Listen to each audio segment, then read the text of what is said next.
Bismillahirrahmanirrahim. Alhamdulillahirabbil alamin. Nahmaduhu wa nasta'inuhu wa nastaghfiruh. Wa na'udzu billahi min shururi anfusina wa min sayyiati a'malina. Man yahdihillahu fala mudilla lahu wa man yudlilhu fala hadiyalah. Asyhadu an la ilaha illallah wa asyhadu anna Muhammadan abduhu wa rasuluh. Allahumma salli ala Muhammad wa ala ali Muhammad kama sallaita ala Ibrahim wa ala ali Ibrahim wa barik ala Muhammad wa ala ali Muhammad kama barakta ala Ibrahim wa ala ali Ibrahim fil alamin innaka Hamidum Majid. Rabbi shrah li sadri wa yassir li amri wahlul 'uqdatam min lisani yafqahu qawli, amma ba'd. Alhamdulillah, kita bersyukur kepada Allah kita dapat lagi bersama-sama untuk kita meneruskan kelas pengajian kita berkenaan dengan kitab nikah. Dan kita hari itu sedang bincangkan berkenaan dengan tajuk syarat-syarat pernikahan. Mana kita ambil itu kita kata, dan berkata pengarang buku kita Hafizah rahimahullah, wala yasihu, dan tidak sah akdun nikah, akad pernikahan, illa biwali, kecuali dengan seorang wali, seorang wali, wa syahidai adlin, dan dua saksi yang saksama, yang adil. Yang kita terangkan itu seadil tadi, macam diterangkan oleh Imam Syafi'i rahimahullah, kebaikan orang tersebut mengatasi kejahatan dia, menewisi secara zahir, sorok-sorok yang cerita. Okey, assalamualaikum. Jadi dan kita terangkan itu juga, wa yaftakirul wali wa syahidan ila sitati syara'ita, dan perlukan wali dan juga saksi ni, dua saksi berkenaan kepada 6 syarat. Pertama dia Islam, baligh, berakal, merdeka, dan juga lelaki, serta adalah bersifat dengan saksama. Illa, melainkan la yaftakirun nikahu dhimmiyah ila islamil wali. Untuk wanita zimmi tak perlukan kepada dinikahkan oleh wali yang Islam. Wala nikahal amatu ila adalati sayyidah, amati ila adalati sayyidi, dan juga pernikahan seorang hamba wanita tak perlukan kepada kesaksamaan tuan dia. Kalau tuan dia tak elok perangai pun tetap nikah tadi sah. Jadi secara tak langsung kita bincangkan itu, memang kita buka sini kitab Al-Umm itu kan, saya buka tunjukkan sebenarnya pembahasan berkenaan dengan hadis yang datang yang disebut Imam Syafi'i rahimahullah, mana dia sedang bincangkan berkenaan masalah dia dengan Imam Malik berkenaan persetujuan. Adakah wanita yang tidak berdarah bangsawan, adakah dia perlu wali atau tidak? Tapi kita bincangkan itu, sebenarnya hadis itu tak merujuk kepada tajuk berkenaan. Maksudnya orang tu mestilah orang yang mana menguasai hal ihwal wanita berkenaan, sudah memadai. Dan bukan kita jadikan syarat bahawa mestilah sekian datang masjid 5 waktu sehari semalam. Mati perempuan nak nikah zaman kita sekarang ni, kan, tak kahwin kan, semua wali fasik. Wali tengok cerita kirim fantasiah, jatuh adalah seriously, kan, rosak. Jadi secara tak langsung kita bahaskan secara zahir sahaja. Zahirnya dia tak pergi gogok arak, tak ada pergi menandi dangdut, tak kita tahu dia buat sesuatu, Allah alam. Tapi depan-depan tak tunjukkan, dan kita terima di atas zahir sahaja. Dan kita terangkan juga hari itu bahawa syarat-syarat pernikahan hari itu kita sebut dua daripada kitab yang kita baca. Itu dia ada orang-orang yang ada syarat dia, iaitu maksud dia tuan lelaki atau wanita yang nak berkahwin, kemudian redha dua orang yang nak berkahwin berkenaan, menikah orang sebut dengan paksaan tak sah. Kemudian wali dan nikah terima terwujud. Okey, dan juga tidak nikah untuk seorang nikah tanpa wali ni tak dibenarkan. Dan wali tersebut mesti lelaki, balik, berakal, merdeka, bersifat saksama walaupun zahir saja benda madai. Dan kemudian penyaksian saksi pernikahan berkenaan dengan dua orang saksi. Okey.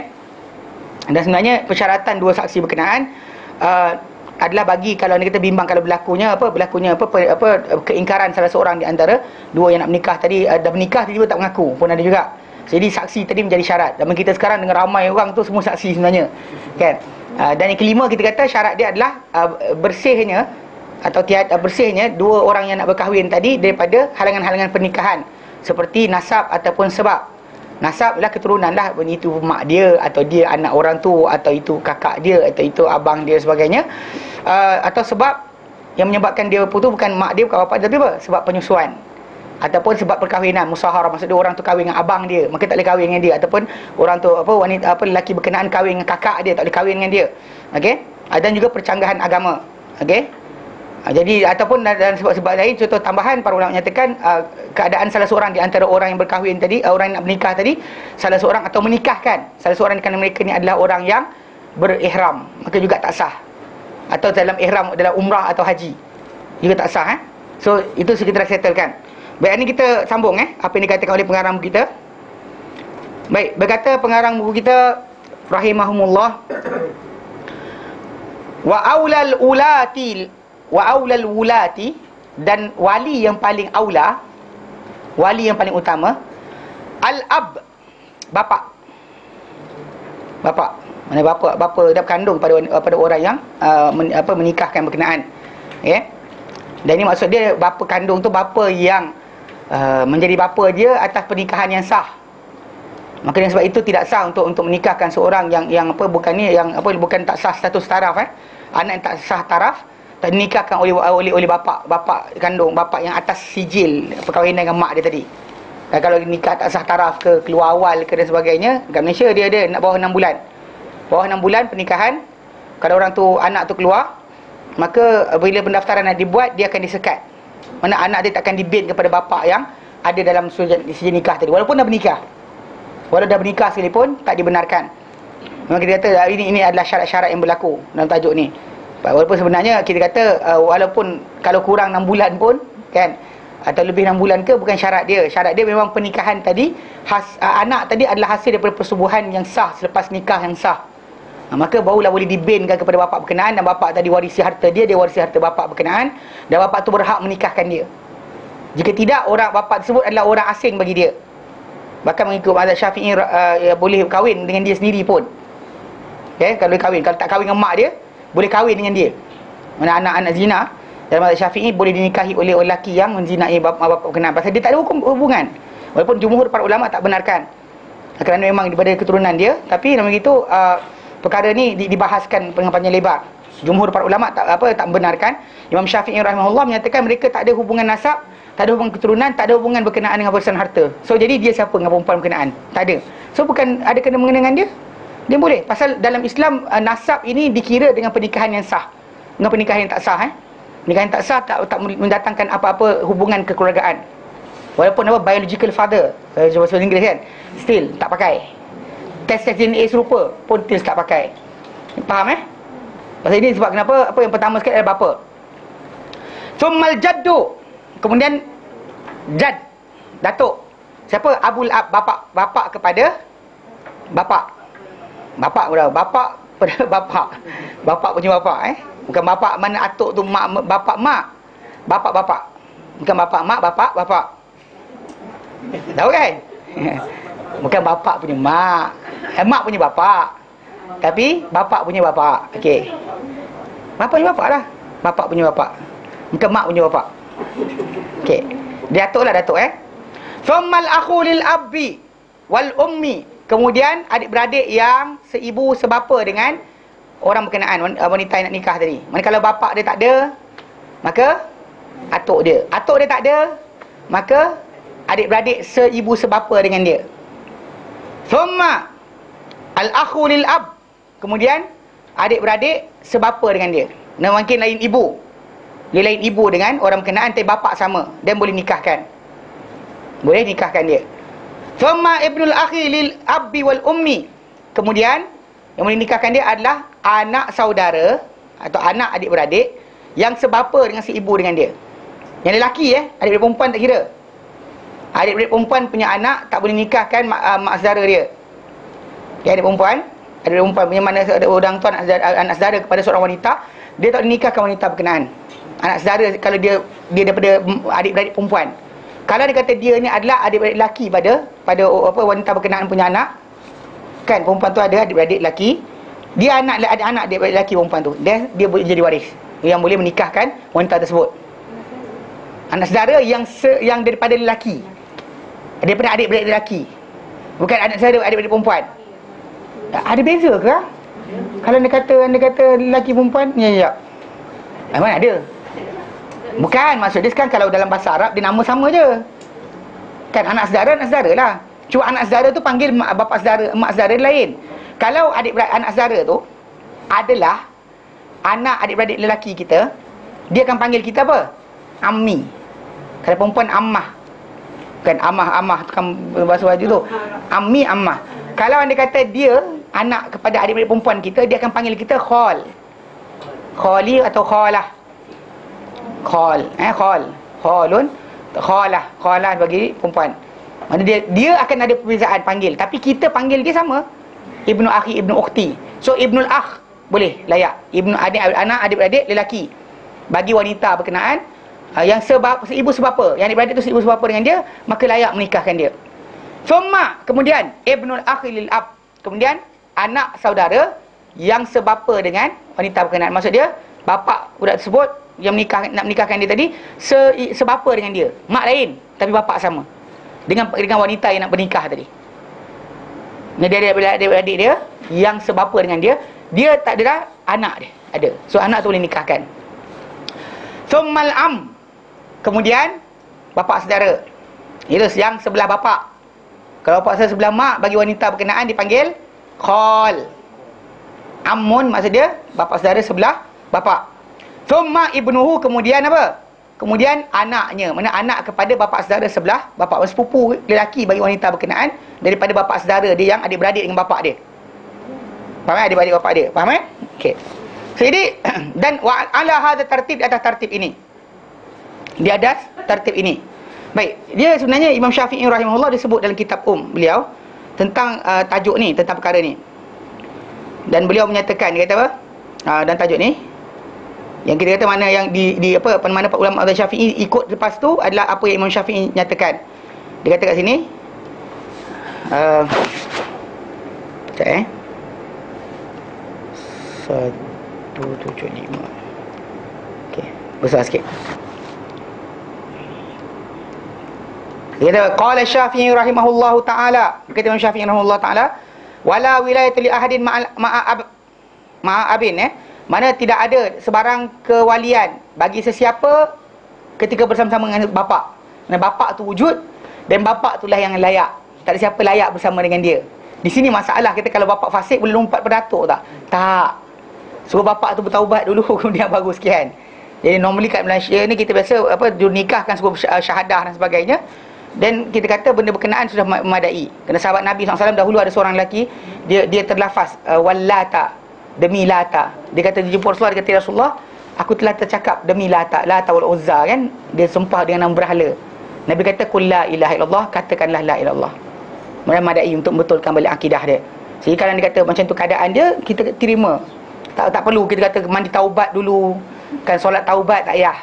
Mengadai dengan dilafazkan berkenaan, kita anggap dia telah dibetulkan akidah dia. Ya. Fa idza mata fal jaddu abul ab. Maka kalau mati bapa, maka datuk itu bapa kepada bapa. Fa idza mata al jaddu fa abul jad. Kalau datuk pun mati juga, maka bapa pedatuk. Kalau wujud lagi lah. Kalau orang tu generasi kahwin awal, kan? Benda ni boleh. Kalau orang kahwin awal mungkin jadi gini. Okey. Li'anna kulluhum ab, kerana semua mereka ni dikira sebagai bapa. Wa kadzalikal aba, mana atuk nenek atas pun macam tu, bapa dan sebagainya. Dan wa dzalika anna mutazawwijata minal aba wa laysa minal ikhwah. Kerana apa? Orang-orang yang yang nak dikahwinkan, mutazawwijah, wanita yang nak nikahi tu, dikahwini tu adalah dia datang daripada bapa, bukan datang daripada adik-beradik. So sebab kenapa? Dia start dengan bapa dulu, bukan start dengan adik-beradik. Wala wilayata ghairul mawaris, dan tidak ada untuk kewalian bagi siapa yang bukan waris. Contoh macam datuk mak, datuk belah mak tak boleh, bapa kepada mak tak boleh, bapa kepada bapa mak tak boleh. Ya, semua belah mak tu tak masuk, dia tak kira bagi waris. Wala wilayata li ahadin min ajdadi dunahu ab aqrab ila muzawwija minhu. Mana tidak ada kewalian bagi siapa di kalangan datuk-datuk yang bawahnya ada bapa. Mana bapa tu lebih dekat kepada mak. Mana kalau ada atuk-atuk dia semua ada.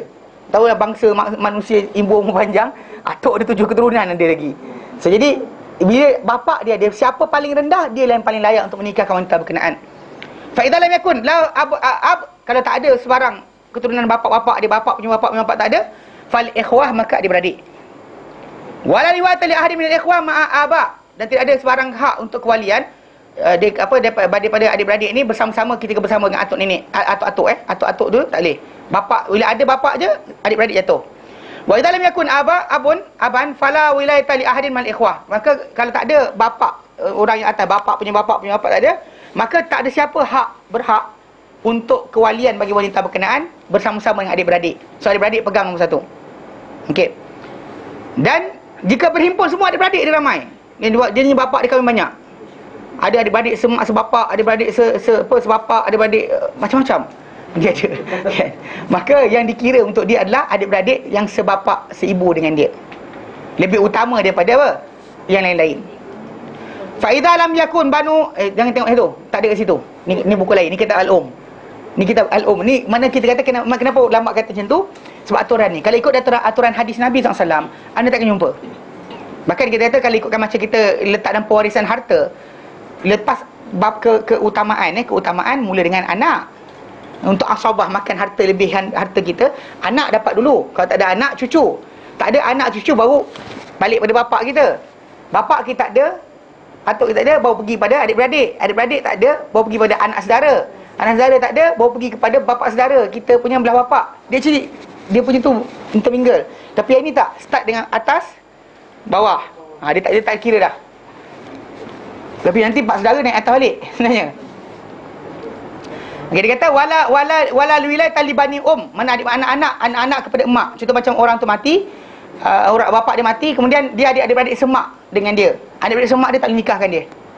Tak boleh menikahkan dia Dan juga datuk belah ibu, bapak mak pun tak boleh. Okey.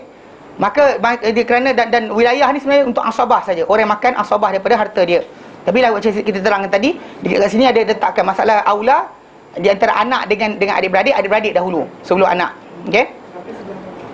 Dan jika sekiranya fa in kanu min bani am wala aqrab minhum kanat lahum wilayah wa annahum asabah. Dan sekiranya lepas adik-beradik tak ada, ni bapak saudara. Bapak saudara tak ada, dan anak bapak saudara tengok. Anak bapak saudara yang anak bapak saudara yang sebapak dengan kita lah. Mana bapak kita yang adik-beradik, yang lelaki anak dia. Itulah orang yang layak untuk menikahkan wanita berkenaan. Okey. Dan dia kata maksudnya kalau dia kata mereka ni tak ada orang lain, maka dia orang lah paling layak. So jadi actually tertib yang ni dia sebut oleh Imam Syafi'i rahimahullah dalam kitab beliau berkenaan dengan perkara ini dari jilid yang ke-6 muka surat yang ke-36, 37, 35, 36, 37. Panjanglah diceritakan. Dan bahkan memang ikutkan pada tajuk ni Imam Syafi'i rahimahullah dia meletakkan kalau boleh mana anak tu tidak menjadi wali kepada mak dia yang nak kahwin kalau boleh, yang tak jadikan. Bahkan jumhur ulama mazhab Syafi'i tak membolehkan anak nikahkan mak. Aku dengan kamu mak dengan mak aku. Itu ayat yang tak keluar. Bahkan automatik akan jatuh kepada apa kita baca lepas ni. Pindah kepada wali hakim. Okey. Baik. Dia kata apa? Sambung. Fa iza udimatil asabat. Dan apabila udimat, tak ada. Al-asabat golongan yang makan asabah dengan wanita berkenaan. Maksudnya makan harta dia secara asabah. Kalau dia mati dan sebagainya, orang tu akan makan harta dia secara asabah, bukannya secara fard atau jumlah yang tetap. Makan apa lebihan harta dia yang ada. Itulah golongan lelaki lah. Lelaki bapak dia, adik-beradik lelaki dia, anak saudara dia daripada adik-beradik lelaki, anak saudara dia, bapak saudara dia daripada belah bapak, orang berkenaan. Dia kata kalau fa idza udimatil asabat, bila hilang saja asabah, dia kata fal maula mu'tiq, maka tengok kepada maula, tuan. Al mu'tiq yang merdekakan. Kalau dia seorang yang berada dalam keadaan pernah jadi hamba dan sebagainya, maka tengok kepada dia siapa yang membebaskan dia. Adapun kita kata macam maula ni balik pada dua macam tu, macam orang tu datang tempat yang asing. Tempat asing, maka bila nak tinggal tempat berkenaan, biasanya dia akan jadi maula lah. Duduk bawah jagaan satu keluarga. Itu normal dalam zaman orang zaman dahulu. Di Saudi Arabia ada orang masih lagi amalkan benda ni. Siapa nak kerja di sana, normally dia ada kafil. Dia tak panggil maula dah, dia panggil kafil. Mana orang yang support orang ni untuk tinggal di sana.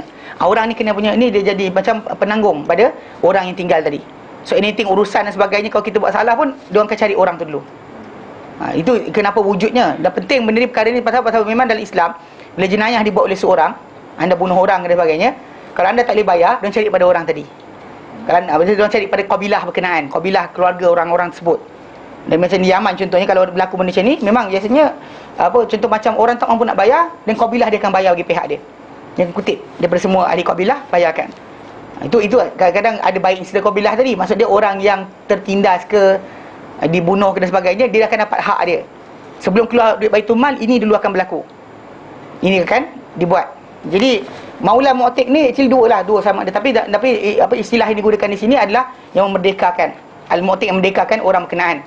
Kalau tak ada juga, summa asabatuhu, kemudian asabah, mana orang tu punya asabah, mana yang memerdekakan tadi, bapa dia, tuan yang memerdekakan tu, atau adik-beradik dia, atau anak saudara dia daripada adik-beradik dia yang lelaki, atau bapa saudara dia daripada bapa dia, atau anak bapa saudara dia, and so on. Okey, dan seterusnya. Barulah dikata lepas tu. Kalau tak ada juga, thummal hakim, kemudian barulah apa? Pemerintah. Pemerintah lah sekali. Lah sekali. Kita tak ada, bapa tak nak nikahkan, lari terus ikut cari pemerintah nikahkan. Kan tak? Okey. Jadi yang balik pada situ dahulu.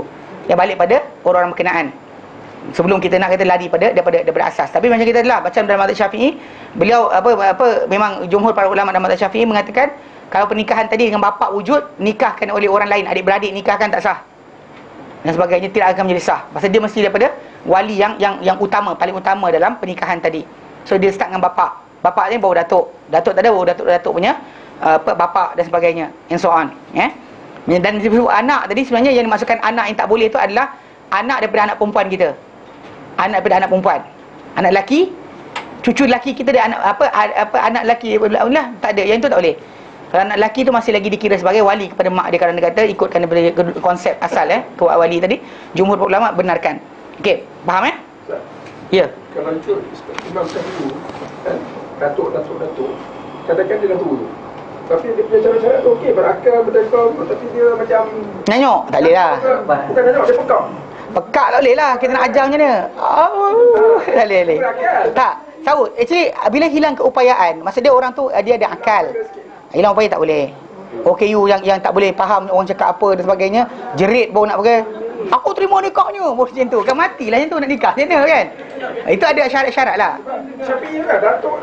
Ya, dia start dengan atas dulu. Tengok atas dulu. Kalau tak ada atas, tak mampu, tak berupaya, dia baru turun. Hatta tadi kalau kata orang tu ada bapak tapi gila, tak boleh lah. Pasal syarat dia berakal.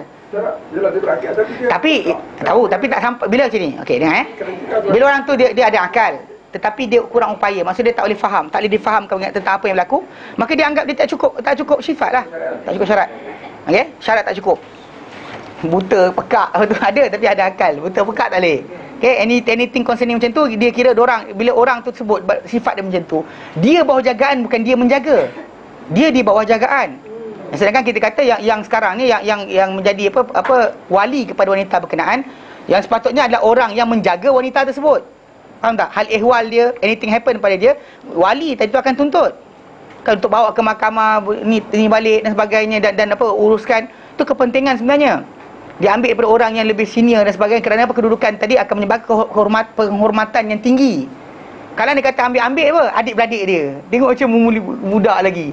Orang macam, kau biar benar. Kan? Dia tak ada rasa kehormatan kat situ. Kehormatan wanita tu macam tidak besar. Faham tak? Mana orang tu kahwin pun macam nak tinggal masa pun campak tepi jalan pun tak kisah.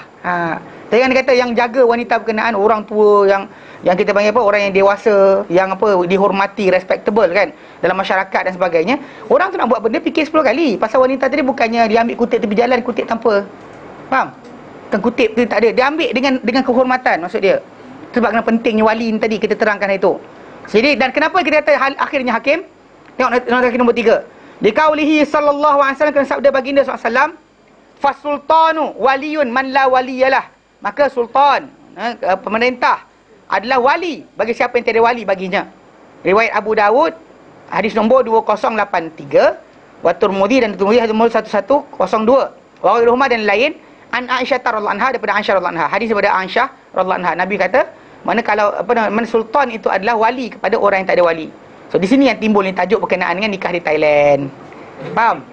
Nikah Thailand ni jadi sah dengan sebab itu. Tapi masalah kita adalah bila bawa ke mahkamah syariah untuk pengesahan bagi pernikahan tersebut, wali yang asal akan dipanggil, bapa tu akan dipanggil. So kan kalau kata bapa tu ditanya oleh hakim, ni anak awak nikah ni macam ni, apa cerita dia?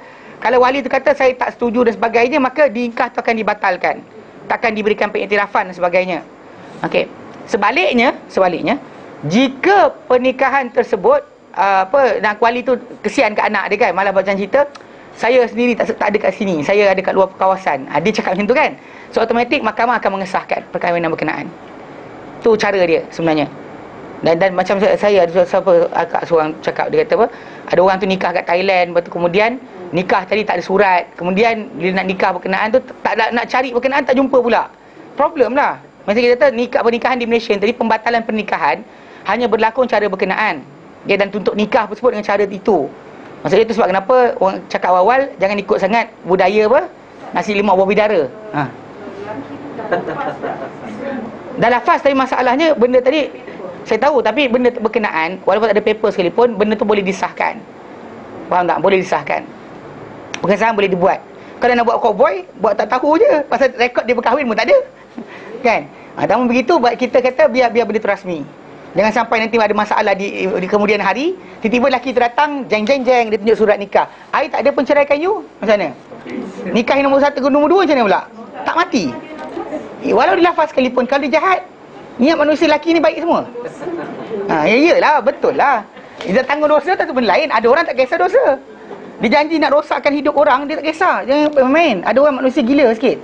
So saya bagi saya jaga. Ya, saya tak nafikan.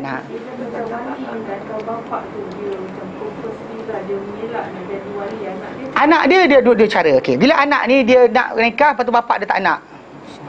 Duduk kata kan, anak berkenaan ada hak pergi ke mahkamah. Dia ada borang dia wali engkar nak nikahkan, wali enggan. Dia ada borang khas.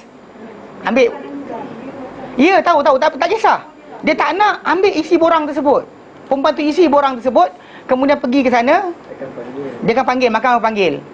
Bila wali tak datang, dia panggil. Ya, dia panggil berkali-kali tak datang, dan mahkamah akan nikahkan. Tak boleh tu kalau macam actually ada laku dekat Terengganu. Tahun pilihan raya dua setahun sekali. 2 kali. 2008 ke 8 ke? 2008 kot. Ada kes yang orang tu dia tak nak nikahkan anak dia pasal orang tu orang UMNO. Yang tu orang PAS. Rasa tak? Serius ada. Lepas tu mahkamah syariah jalankan. Datang ke rumah wali hakim. Iya. Kan boleh benda berkenaan berlaku. Bila wali enggan nikahkan dan sebab tak munasabah. Kenapa? Dia tak handsome, atau telinga dia capang, atau dahi dia jendul. Dia bagi alasan berkenaan, mahkamah akan jalankan. Kalau macam dia tak nak pergi mahkamah, yang pengantin dia dipanggil, mahkamah akan bagi tempoh. Dipanggil berapa kali, 3 kali dipanggil, maka mahkamah akan jalankan. Bila dia enggan macam tu, tak boleh. ambil jabang dia jadi wali. Oh, tak boleh, jangan lompat macam tu. Bila lompat macam tu, bapak datang kata, mana ada? Dia actually kalau dia cakap, saya tak redha benda berkenaan, saya tak tahu cerita pun nak nikahkan. Dia sebut benda berkenaan, pernikahan akan batalkan automatik. Kalau dah anak 5 orang macam mana? Bapak tu kan, kena ingat manusia ni, tu kita kata orang Melayu kita pelik sikit. Dia dendam tu sampai tempoh 7 keturunan. Kan? Kau jangan datang rumah aku. Ada kawan-kawan saya ingat cerita. Tak, kawan-kawan saya cerita. Dia actually ada kawan-kawan saya dulu yang Syed Sharifah ni nak nikah, bapak tak nak nikahkan. Nikah juga, dia tak bagi jejak rumah sampai bapak tu mati dan sebagainya, baru boleh lintas rumah. Ya, tak boleh lintas, janganlah lintas. Macam terbakar, masuk neraka dah nikah perkahwin dengan bukan Syed. Serius, ni benda berlaku. Benda macam ni kita kata kena perhatikan balik, bukan main-main. Tapi ingat siapa-siapa nak nikah, wali tak nak nikahkan, jangan nikah lari. Saya ada sekali tu ada orang telefon saya, dia kata apa? Ustaz, saya nak nikah sekian. Saya kata jangan. Saya kata, macam mana hukum dia sekarang? Bapak saya tak nak nikahkan. Saya kata ni pergi buat urusan. Saya kata mungkin akan malu sikit dan sebagainya, mahkamah akan panggil bapak dan sebagainya. Nampak sangat kita ni beria nak kahwin kan? Kan nampak sangat nak kahwin. Jadi saya kata buat secara prosedur. Jangan buat 2 prosedur. Kalau dia kata payah sangat, kalau duit rasa banyak, upah lawyer lagi cepat. Serius, upah lawyer cepat. Urusan perkahwinan dan pernikahan kat Malaysia ni dah jadi pelik sikit. Kalau dia benda berkenaan boleh sah dan jatuh dengan hakim je. Tapi zaman kita sekarang pelik sikit, hakim dia nak lawyer ada. Agak mungkin hakim kan lupa kan, bila lawyer kata qala Allah Taala, dia macam dan kita pula tak hafal qala Allah Taala, tu masalah dia. Jadi dah sekali benda berkenaan jadi masalah. Bila orang tak tuntut perceraian dengan suami dan sebagainya. Sedangkan dalam lafaz ta'liq tu dah berlaku. Kan lafaz ta'liq, kalau saya mencederakan isi saya bla bla bla gitu kan, tinggalkan, tak bagi nafkah tempoh sekian bulan, atau sakiti dan dia buat pengaduan dan benar pengaduan berkenaan, dia bayar RM1 jatuh terus, tak ada masalah dah sebenarnya. Tapi lah macam pasal masyarakat kita di Malaysia ni dia ada istilah yalah apa abghadul halal. Benda halal paling dibenci oleh Allah Taala adalah perceraian. Actually benda berkenaan nanti kita bincangkan perceraian tu, benda tu adalah logik dan Allah Taala berikan bukannya kerana Allah Taala sukakan apa perceraian dan sebagainya, tapi benda tu adalah penyelesaian terakhir. Jangan sampai orang tu tengok muka menyampah, kan? Sakit jiwa, tengok menyampah, aku tengok menyampah dan sebagainya. Allah Taala keluarkan dengan penyelesaian. Para sahabat bercerai. Nabi pernah ceraikan isteri dia. Benda tu bukan benda pelik. Bukan benda pelik. Tak ada berlaku keserasian, perceraian berlaku maka terima.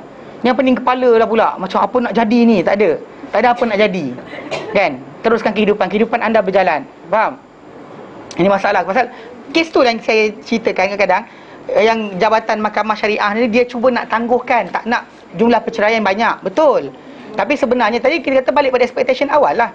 Persediaan perkahwinan, apa expectation boleh kahwin, kan? Yang kita kata benda berkenaan tidak dibuat daripada awal lagi. Faham tak? Ya. Kenapa? Ustaz, tadi Ustaz kata tak apa pasal cedera tu kan, dalam takbir tu kan. Ya. Kalau cedera hati macam mana? Cedera hati, dengar. Cedera hati tak, dengar sini. Menyakiti, dengar. Menyakiti dalam tu ada dua, fizikal dan juga mental ataupun apa emosi. Dalam tu ada dua. Kalau dia kata lelaki tu dia cakap dengan bini dia dengan lafaz yang menghina berterusan, kau ni apalah, sampah lah sebagainya. So isteri berkenaan kata jumpa hakim, dia maki saya, dia sekian, saya tak tahan. Dia berhak untuk minta tadi. Tak ada. Itu kita kata benda berkenaan. Tak kira lah. Itu sebab kenapa kata provide the bukti. Zaman sekarang pandai-pandai. Tengok filem Korea boleh, rekod lah benda berkenaan, handphone ada.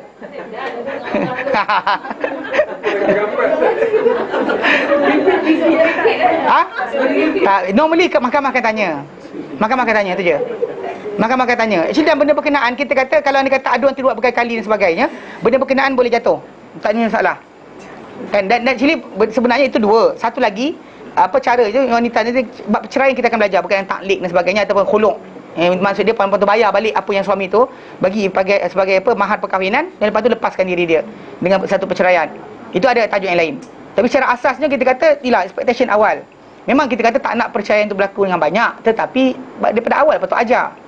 Kan? Ni ajar tak apa jalan dating, biarkan nanti hati serasi kemudian bolehlah kahwin, bukan macam tu. Actually sebenarnya hari tu kes berkenaan dengan tajuk apa? Intai sampai nak rasa kahwin. Sebenarnya Jabir bin Abdullah dia buat. Sebenarnya bila Nabi kata dengan dia, engkau tengoklah sampai kau rasa nak kahwin dengan dia, lalu dia kata aku nyuruh. Aku spy sampai aku rasa nak kahwin dengan perempuan berkenaan, dia kata. Lepas tu aku kahwin dengan dia. Dan actually benda berkenaan kita kata yalah, apa dia buat tapi tak cerita dengan Nabi. Kalau ikut logik asal, Nabi kata tengok sampai kau rasa nak kahwin. Mungkin Ibn Hazm refer kepada tajuk perbuatan Jabir bin Abdullah, yang dia intai perempuan tu sampai dia rasa nak kahwin perempuan berkenaan. Allah Ta'ala. Yang zaman kita bukan ada spy kamera, kan? Dia intai macam ni, Allah Ta'ala. Dia nyuruh tengok tepi jalan kat tepi pasar kot, kan? Tengok pasar perempuan tu jalan dekat pasar ke, kan? Bukan maksud dia tengok lepas tu dia menyuruh. Dia tak kata aku intai perempuan tu mandi. Kan tak? Dia kata aku nyuruh tengok dia sehingga aku rasa nak kahwin dengan dia. Bukannya dia maksud dia dengan, jadi lebih baik kita meaning macam tu. Mana tengok perempuan dari jauh dan sebagainya. Bukan tengok pergi skodeng dah tebuk lubang kat dinding tu kan. Ngarut dah pula. Okey, faham Iyalah, skodeng intai lah. Itulah masalah dia kata dia sembunyi-sembunyi. Dia tengok perempuan secara sembunyi-sembunyi sampai dia rasa nak kahwin dengan wanita berkenaan. Itu Jabir bin Abdullah kata. Dan aku kahwin dengan dia kata. Ini actually lafaz daripada Jabir bin Abdullah dalam Abu Daud. So actually memang ada lah kes yang terjadi kes tu. Pasal Nabi kata Ibn Hazm ambil secara zahir perbuatan yang dibuat oleh Jabir bin Abdullah tadi.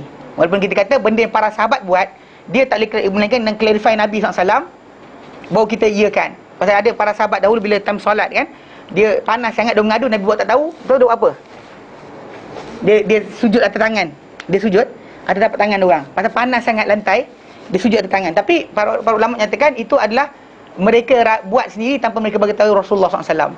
Bukan menjadi ini. Pasal mereka mengadu, Rasulullah diam kan. Rasulullah tak ada pun letak lapik. Tapi diorang pedih sangat kepala. So last sekali dia letak kain di atas tapak tangan orang sendiri. Itu perbuatan macam tu tidak dikira. Macam Umar lah. Kan dengan perbuatan apa? Perbuatan Ammar bin Yasir. Kan dia keluar dengan Umar dan satu musafir. Kemudian air tak ada. Kemudian nak sampai waktu solat, Umar tak solat straight. Dia buat apa tahu? Dia guling-guling kat tanah.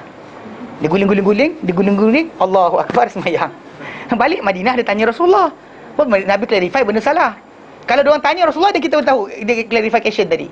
Apa yang dia buat secara sendiri, kita jadikan sebagai hujah untuk kita lakukan pula. Pasal dia ikut idea dia. Ketika dia kata, Nabi kata macam tu, dan aku pun buat. Berarti perbuatan dia tadi belah macam mana? Apa extend perbuatan dia sampai peringkat mana dia buat? Kan, kalau kita faham dengan cara dia tengok jauh-jauh je, nyorok daripada jauh kan, logik lah. Kan, pergi tengok, takkan akhlak para sahabat skodeng orang. Kan, it's actually bukan macam tu akhlak mereka. Kan, akhlak orang yang riwayatkan hadis Nabi SAW. Kan, Jabir bin Abdullah antara sahabat yang banyak hafal hadis. Takkanlah perangai dia macam mat rempit. Kan, takkanlah macam tu kot. Faham tak? Secara asas kena faham. Jadi asas dia bukan macam tu perangai dia. So jadi kita kata, mana kalau dia kata apa, tak ada wali dan wanita berkenaan dijumpa mahkamah syariah ambil borang dan sebagainya, wali tak nak, kalau wali enggan maka mahkamah akan panggil. Sekali, dua kali, tiga kali tak nak, dan mahkamah akan nikahkan. Itu ada hak mahkamah. Kerana tidak ada hak untuk wali tadi sekat anak dia daripada berkahwin. Dia dan sebab kena valid. Tak nak datang kan macam tu? Tu tadi, kalau tak datang pun dia actually in the end dia akan ni, mahkamah akan nikahkan. Wali itu sebab kat Malaysia ni wali dua marhalah daripada jarak pun boleh menyebabkan perempuan tu dinikahkan. Siapa tahu benda klaus ni dia boleh pakai sebenarnya. Ada orang pakai. Dia duduk Kuala Lumpur, tak boleh nikah sini, dia lagi nikah ke Kelantan. Tapi betul, memang actually benda tu betul. Tak ada salah pun. Bukan sedikit. Pasal dia panggil klaus tu, klaus yang dalam enactment undang-undang keluarga kita di Malaysia ni, dia letakkan kalau wali dua marhalah jarak daripada wanita berkenaan dan tak boleh hadir, maka dia boleh nikahkan oleh wali hakim. Tajuk tu timbul. Lebih baik kalau dia kata wanita tu alamat luar kawasan. Tahu alamat luar kawasan? Wanita tu punya alamat, contoh macam bapak dia tinggal Johor, dia tinggal dekat Perlis. Dia dah dekat situ ada, timbul. Bapak dia tak boleh hadir dan sebagainya, dia boleh beritahu macam tu. Dan mahkamah boleh nikahkan sebenarnya. Itu ada timbul tajuk sebenarnya kat Malaysia, dan ada orang pakai benda ni. Ya, dan lepas sebenarnya. Dua marhalah lah. Mazhab Syafi'i di Malaysia 96 km lebih, 96 km lebih kurang. Nanti dia pada claim pula. Itu tajuk lain. Itu lepas tu nak gaduh, lepas tu gaduh. Kan, kalau rasa tak nak gaduh, bawa anak. Abah, ini cucu abah kata. Kan, itu tu pulang. Tapi tajuk asal dia macam tu. Jadi bagi sesiapa, budak tu lah, dia kata ustaz saya sekian. Saya kata jangan. Sekali-kali kedua dia telefon kan. Assalamualaikum ustaz, saya ni. Saya mana? Saya dengar apa ni kan? Kau nikah tanpa wali. Dia kata macam tu. Yelah ustaz, saya nikah dekat luar kawasan, dia kata. Saya kata kenapa buat macam tu, saya kata. Kan sepatutnya tunggulah. Kadang-kadang pada yang sabar tak lebih baik daripada yang tak sabar. Kan ni tak sabar tiba-tiba dah kahwin-kahwin, tiba macam menyampah tengok pun ada juga. Tak, seriously, ada jadi kes macam ni. Ada orang jumpa saya, dia kata macam tu. Dia kata cucu dia kan saudara dia, dulu time tak nak kahwin, orang tak bagi, berian nak kahwin. Lepas kahwin 2 bulan nak bercerai. Kan, actually pasal expectation. Bila ulang balik, ketika permulaan, sebelum perkahwinan, sebelum halal, syaitan akan hiasi, ada bunga api. Kan, orang tu macam tu je rupa, tak ada lebih pun. Dia senyum je, kita macam kan, tak ada benda pun, nothing. Tapi syaitan datang, cantik gila. Yang lelaki perempuan tengok lelaki, kan, hebatnya, machonya. Padahal tak ada daging pun. Padahal kuda keding, machonya lelaki tu. Tapi lepas perkahwinan, syaitan lari. Itu expectation awal, kena tahu tau. Syaitan lari. Kan, dulu time belum kenal kan, diam kan. Tu diam je. Sekali lepas kahwin, la ilah Allah kan. Dah baru tahu. Actually betul lah itu tadi. Tadi tidur berdengkur, baru tahu. Kan, bau masam ketiak, baru tahu. Kan dulu biasa odor-odor kat rumah kan.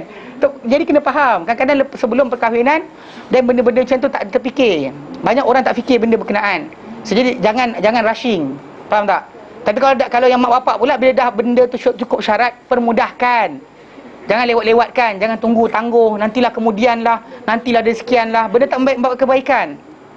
Kan lagi lama hubungan tanpa ikatan yang sah tadi, lagi banyak dosa akan ditanggung oleh anak-anak kita. Fitnah lagi dahsyat. Kan ni tengok sini dan sebagainya, last sekali mata dia buntang. Masalah. Jadi jaga. Sebab kenapa kita kata jangan tajuk ni mudahkan. Tapi kena ingat, yang muda yang tak kahwin lagi pun sama, sabar. Jangan terlalu sibuk nak nikah tanpa wali dan sebagainya. Itu kan penyelesaian asal. Penyelesaian asal adalah anda tunggu, bawa pada mahkamah, bincang dengan baik. Kalau tak boleh kan tarik pak saudara. Sebelum bawa mahkamah, ni kena ingat sebelum bawa mahkamah, cocoklah dulu adik-beradik, bapak saudara ke atuk ke, lobby lah dulu. Ini main lompat tu pergi mahkamah ni kurang ajar jugalah. Bapak marah jangan salahkan. Kan cocoklah dulu bagi pak saudara jumpa ke, katanya apa cerita anak engkau ni. Kan bagi dia sembang dulu. Ini pergi cocok tu apa? Mahkamah Syariah. Dia tahu bapak dapat surat, anda dipanggil. Lagilah dia angin. Itu datang-datang mahkamah syariah kan, dia tengok budak lelaki tu. Kurang ajar dia kata. Kena jaga bab ni. So expectation awal jangan dumpat pada solution berkenaan. Mulakan dengan musyawarah. Bawa keluarga kita punya adik-beradik, mana bapak kita adik-beradik, bapak kita adik-beradik mak kita ke, lobby, panggil. Sampai benda tu sekian. Kalau tak boleh panggil ustaz. Panggil ustaz. Ustaz pergi jumpa. Kalau bapak cari orang yang bapak kita segan. Ustaz, kalau wali tu enggan nak kahwin dengan anak dia sebab orang tu drug addict, Dan actually valid lah. Itu valid. mahkamah tak kahwin. Mahkamah takkan kahwinkan. Mahkamah takkan kahwinkan. Makanya tak valid. Bahkan dia boleh difasahkan. Kalau pernikahan tu dibuat dan sebagainya, boleh difasahkan. Dia akan diputuskan perkahwinan tadi. Pasal benda tadi memang dia tak layak dan tak sepatut berkahwin dengan wanita berkenaan. Pasal ada kemudaratan di situ, dia boleh diceraikan. Kena faham betul-betul. Bukan main mudah-mudah je. Sebab kenapa pentingnya ada wali. Kan, main suka hati je buat nasi mak berbidara, sensasi hamba lurutkan buah mak bersaudara, kena kasih hamba turutkan, tu masalah, jangan ikut sangat. Tak seriously, benda tu bahaya. Sebahaya dia sebab apa? Ujung nanti yang sengsara dia. Bukan orang lain tak ada masalah. Yang akan tanggung dapat laki yang jenis tak tidur je, kena drug addict ke, mabuk ke dan sebagainya. Yang kena adalah anda, perempuan sendiri. Tapi time ketika bercinta, mana pernah fikir? Tu bahaya dia, kena fikir betul-betul. Pasal timbangan agama tu penting. Dan halal haram tu jaga. Tuan kata, ustaz tidaklah cakap duduk kat Yaman tak jumpa perempuan. Itu tajuk lain. Masalahnya benda ni kita faham sama-sama, tak boleh kita lepaskan. So, jadi dan sultan pemerintah adalah wali, dan ini kita kata yang dibuat oleh Rasulullah SAW. Bila wanita tu serahkan diri, dia kata, ya Rasulullah, aku serahkan diri aku kepada engkau. So, jadi Nabi nikahkan. Nabi kata, aku nikahkan kamu dengan apa yang kau ada daripada Quran. Dia itu yang kata pada sahabat Nabi yang kata, Rasulullah, kalau kau tak nak kahwin dengan dia, biar aku kahwin. Aku kahwin dengan dia. Jadi bila Nabi kata, engkau ada apa? Dia tanya, nanti kita akan bincang berkenaan mahar. Nanti hadis akan keluar. Tetapi di hujungnya Nabi yang nikahkan. Nabi kata, aku kahwin kamu berdua dengan apa yang kau ada daripada Quran. Ajarkan dia. So, jadi benda berkenaan valid. Mana pemerintah adalah wali kepada siapa-siapa tak ada wali. Setelah mana tak ada daripada adik-beradik, pak saudara dan sebagainya. Dalam syariat kita kadang ada pak saudara lagi tapi lompat wali hakim terus. Bapak tak ada. Terus. Bapak tak ada terus buang. Dia lompat terus kepada tempat lain. Itu ada, okey? Baik. Ustaz, yang dua masalah tadi, kata wali enggan datang, apa proof dia? Macam mana? Dia akan tanya, mahkamah akan tanya. Mahkamah tanya. Itu normal. Bahkan ada kes yang saya tengok sendiri, bila mahkamah panggil, wali tu malas nak cerita banyak, dia kata saya luar kawasan. Sebab dia ada jarak dekat dia. Tapi dia cakap di luar kawasan. Supaya pernikahan tu dia dapat daftarkan di Malaysia. Seorang tu nikah dekat luar kawasan kan. Tapi dalam masa yang sama, jarak dia dengan luar kawasan tu tak jauh. Kan kalau dah duduk Perlis, dua marhalah apa bendanya, kawan tu masuk dalam masih lagi dekat. Kan? Tapi cerita-cerita yang lain, mana nikah luar kawasan tu memang dalam klaus di dalam dalam Malaysia ni ada. Tapi zaman kita sekarang ni macam dah dikawal.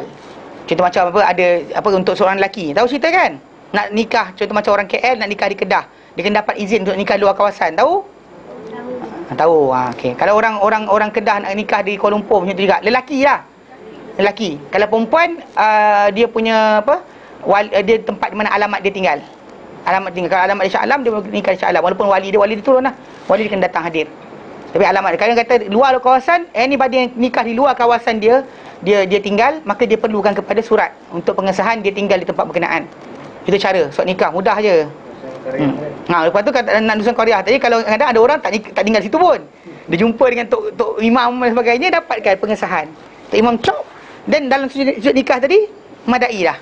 Even tu alamat dalam IC dia lain. Benda tu actually valid dari segi undang-undang. Tapi yang penting sekali wali tu ada. Wali tu kena ada. Nikahlah kat mana pun wali tu ada. Surat kehadiran wali tu penting. Kehadiran wali tu penting Baik. Sambungan. Wala yajuzu an yusarriha bi khitbati mu'taddatin wa yajuzu an yu'arrida laha wa yankihaha ba'da inqida'i iddatiha Ini berkenaan dengan pinangan sebenarnya ni. Pinangan. Okey, sekejap. Kalau ke pinangan kita buka buku lain sekejap. Tajuk pinangan. Okey. Jadi Zafar belum lagi. Nak pinang dulu. Okey.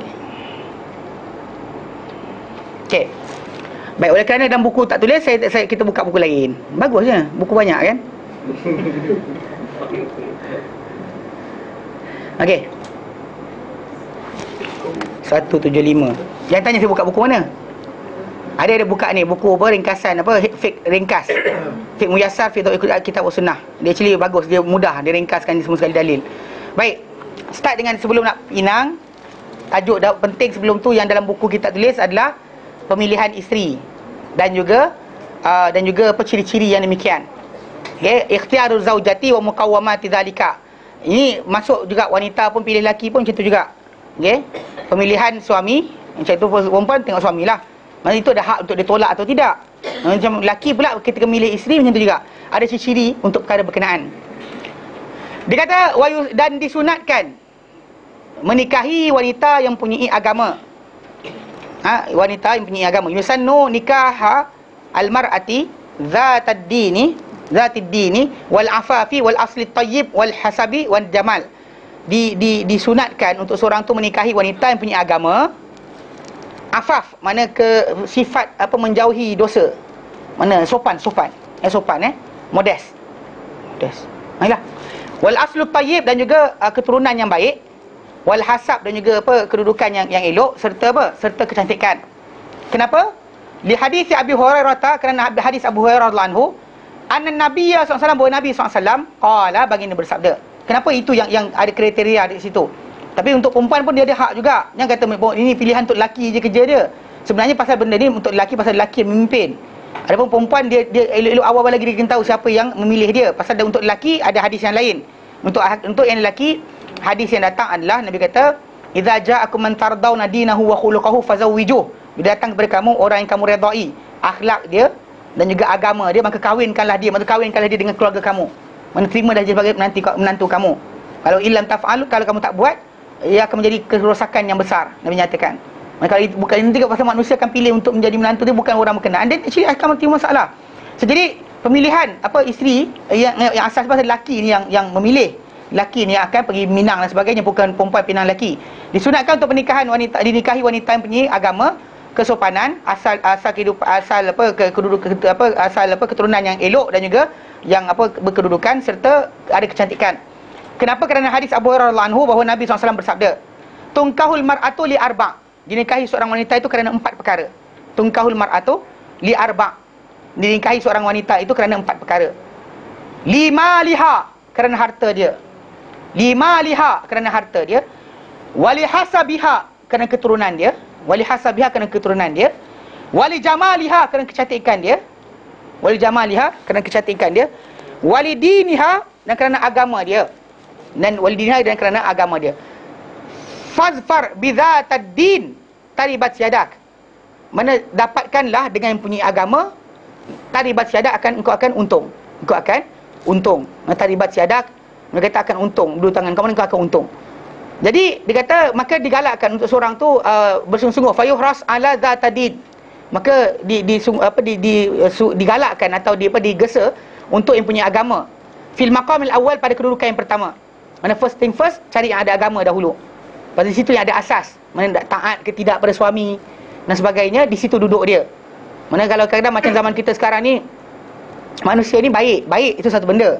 Tapi masalah kedudukan baik itu dia tak faham syurga duduk mana.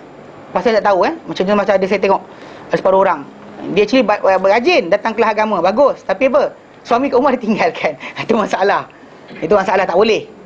Faham tak? Jadi pasal kita kata kalau nak keluar tu kena redha suami. Pasal seorang wanita kena sebut jugalah, walaupun nanti kan kalau dia kata lepas ni tak datang kelas ramai pun tak ada masalah. Okey. Sebab untuk seorang wanita, dia kedudukan dia, syurga dia pada suami dia. Macam kedudukan seorang anak, syurga dia pada mak bapak dia.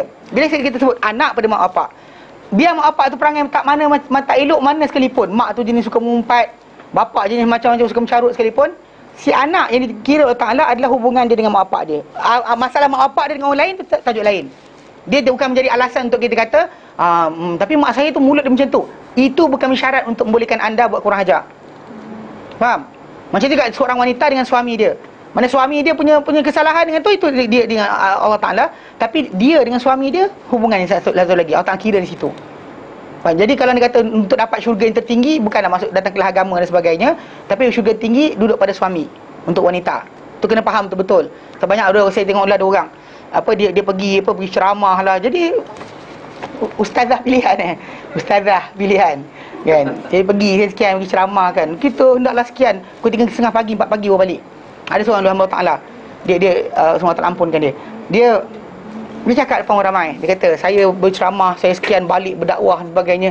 Pukul 3:30 pagi kan mengalir air mata saya. Suami saya kahwin lain dan sebagainya. Tapi semua tak nak kahwin. Tapi benda berkenaan salah.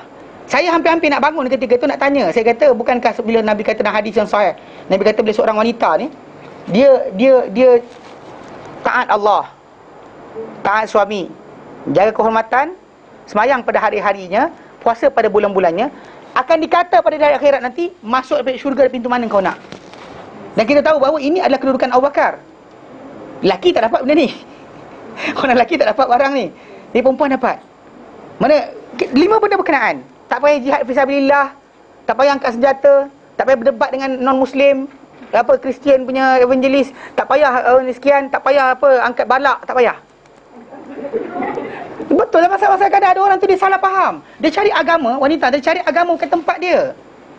Faham tak? Cari agama bukan pada tempatnya. Mana Allah Ta'ala janjikan syurga untuk dia. Buat ini saja, syurga untuk dia dah lepas.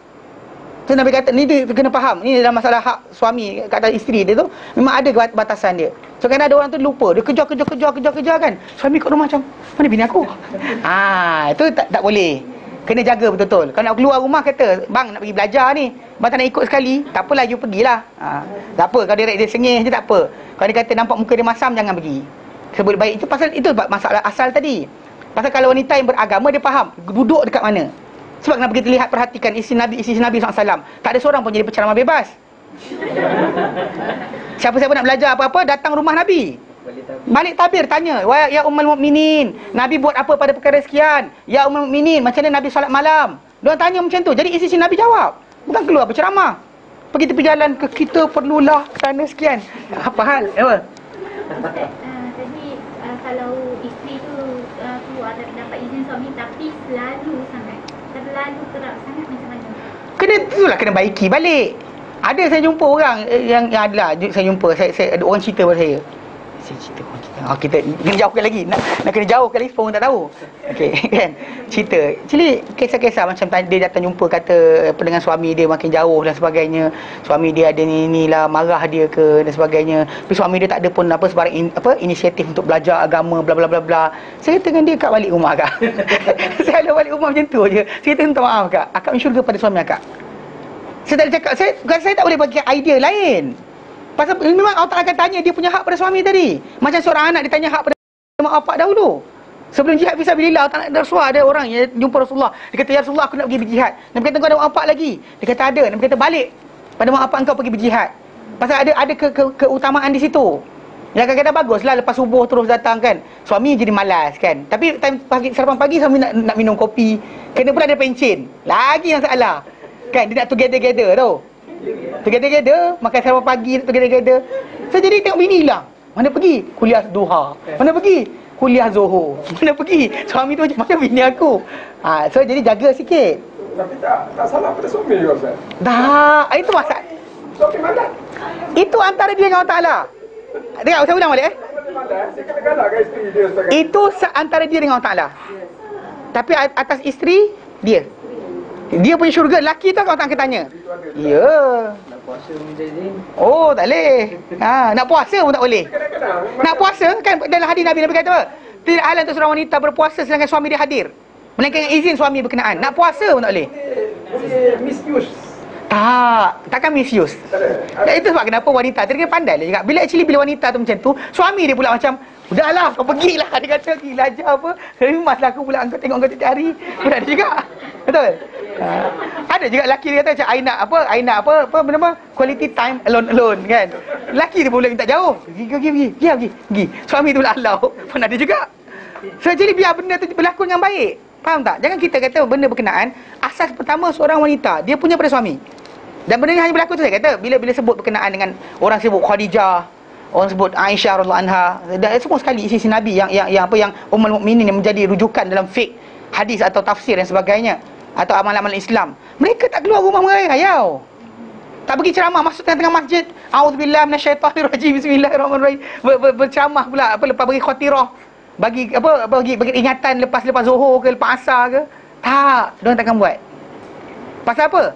Pasal betul tak? Kedudukan mereka di sisi Allah Taala adalah pada asas tadi. Sedangkan mereka ibu orang beriman. Tak ada siapa layak berkahwin dengan mereka. Lepas kematian Rasulullah SAW, tak ada siapa layak. So actually diorang punya kedudukan tinggi. Namun begitu mereka tak merayau untuk berceramah. Jadi oleh kerana itu, kalau perempuan nak belajarlah, tapi dalam keadaan tadi terjaga masalah suami tadi. Faham? Sebab kita kata, dan asas ini hanya balik kepada orang yang faham agama. Siapa tak faham agama, dia akan mula cari jalan syurga, bukan jalan Allah Ta'ala aturkan. Tak kira lelaki atau perempuan, sama je. Pasal agama itu adalah asas. Bila kita tahu dia bermakna arah syurga kita akan masuk, dan kita akan cari di situ. Tapi kita tak tahu jalan berkenaan, dan kita melilau. Betul melilau tu. Syurga dekat, payah. Bukan, Nabi kata apa? Inna ad-dina yusrun. Agama itu mudah. Nabi kata macam tu sebab apa? Sebab agama ni mudah. Tapi wala yashadad din ahadun illa ghalabah. Tak siapa mengetat agama, melainkan dia akan payah.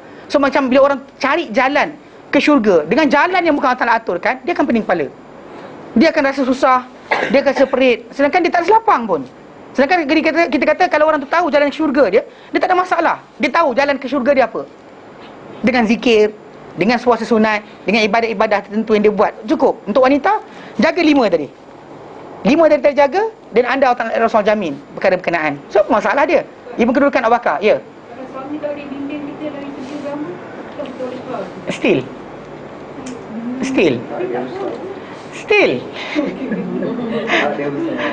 Sekalipun. Tu saya kata, laki macam tu, alah zaman kita sekarang internet 24 jam. Tak ada alasan. Zaman dulu mungkin akak kata yang tu valid. Tapi zaman kita tak valid. Sebab kita kata kadang wanita-wanita dekat dalam sejarah umat Islam kan. Pasal dia punya kedudukan di situ. Bukan maksud suppress. Tapi pasal di situlah letaknya kemuliaan mereka. Mereka tak diberikan tanggungjawab lebih tinggi daripada apa yang sepatutnya. Mana dengan apa yang mereka ada dari segi kelemahan, maka Allah tak nak berikan apa? Tak usah tanggungjawab banyak. Jaga yang itu saja untuk kamu syurga. Dah madai. So jangan cari benda lain. Orang kita cari benda lain yang dia akan masalah. So in the end dia macam lagi pandai. Kan lagi pandai daripada dia. Dia lawan lelaki dia. Dia ada satu kumpulan. Budak-budak perempuan. Muda-muda lagi baru start kahwin dan sebagainya. Saya tahu mungkin dia tengok cerita ni, wallahualam. Kalau cakap tengok pun saya sebut. Dia datang. Tapi datang-datang ke Ustaz Ridwan.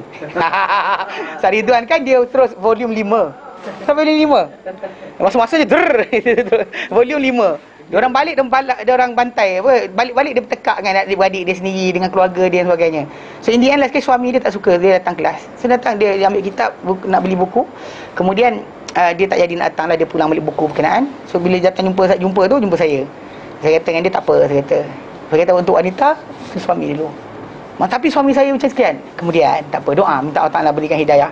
Saya lelaki manusia, lelaki ni ego. Lelaki ada ego dia sendiri. Perempuan itulah kita kata, itulah. Bukan maksud dia kena raikan ego dia. Tapi nak patahkan macam tu, tak boleh. Lelaki payah. Jadi langsung saya kata jalan dulu. Mana mungkin Allah Ta'ala akan berikan satu masa nanti Allah Ta'ala buka hidayah pada dia, dan itu lebih baik daripada dalam pertelagahan. Takkan nak bercerai kerana masalah itu je. Kan kita kata sampai ke peringkat macam tu. Dengan IPA, dengan sekian dan sebagainya, terlibat sekali. Saya kata gila, tak boleh. Saya cakap dengan dah. Saya kata tak payah, balik. Saya cakap dengan macam tu. Pasal apa? Pasal saya tahu pasal benda ni hujung dia. Pasal orang yang baru mula belajar, kan dia actually dia punya apa? Semangat tinggi. Dia jumpa suami dia. Ni bid'ah ni. Ini bid'ah ni. Dia bantai suami dia. Suami dia macam kan engkau masalah. So benda tu kena masalah, kena jaga sikit. Start main bantai bid'ah je suami punya ni pun dia apa? Aku pada ustaz juga. Walaupun ustaz cuma radio. Walaupun ustaz dia radio je, pagi-pagi sampai pergi kerja, itulah ustaz dia. Walaupun gitu, tapi ego dia tinggi. Jangan dia lawan dengan ego, memang tak jadi. Jadi buang masa. Benda macam ni patutnya diajar oleh ustazah atau apa, profesor muhayya apa.